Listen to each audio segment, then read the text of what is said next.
Hey, it's Pat Murphy-Racy. This video is about Sony's OSS lenses. Let's get into it.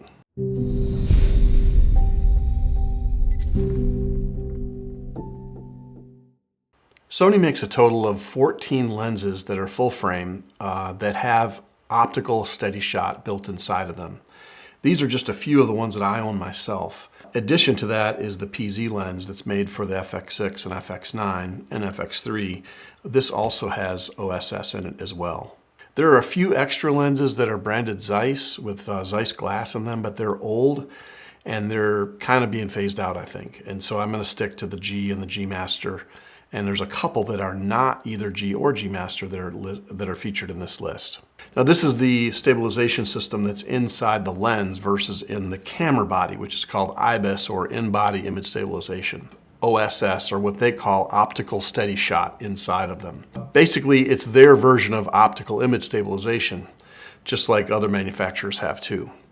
Now, what people don't really understand too often about OSS, or optical steady shot, is that it is additive to IBIS, which means that these lenses have their own system of stabilization and they handle pitch and yaw. And then the IBIS takes over the rest of the stabilization. So the point is that it's an additive. Whenever you add an OSS Sony lens to a body that is also enabled with in-body image stabilization, you get 2 to 3 additional stability stops, which is quite significant, especially if you're on a gimbal or hand holding. Yes, I have only a couple here out. These are just ones that I own. I don't own every single one of them. But they are the 24 to 105 G, the 24 to 240 millimeter lens is OSS. The kit lens, it's 28 to 70 is OSS.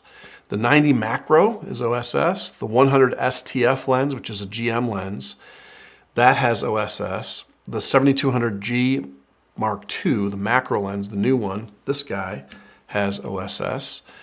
The 7200G Master Mark II has it. The 70 to 300G, the 100 to 400 GM, the 200 to 600, this guy, 200 to 600G, and then the 300, 400, and 600 millimeter GM lenses all have OSS. But if you're shooting video, or if you're doing handheld still photography in extremely low light, where your shutter speeds are really long, these lenses are going to really help you massively towards getting a sharp image out of those situations, whether you're shooting moving pictures or stills.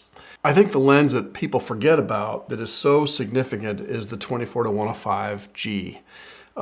This lens is so incredibly capable for doing work in video because it has this incredibly wide swath of range, 24 millimeter, 105 millimeter in full frame.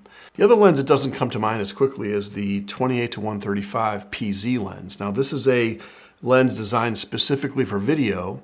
It pairs up great with the FX9 and the FX6 and of course the FX3. But what's cool about this is this lens, because it has optical steady shot in it, the FX6 and the FX9 have no image stabilization on the sensor at all. There's nothing there.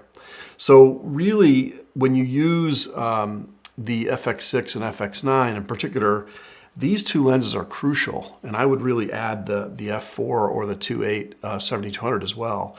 These are really, really fantastic lenses for use on cameras that Sony has made that are full frame that are not enabled with in-body image stabilization. But the key thing here is I don't think that people really understand how much extra additive stabilization you get from using an OSS lens on a body that has IBIS already in it. Thanks so much for watching. I'm PMR.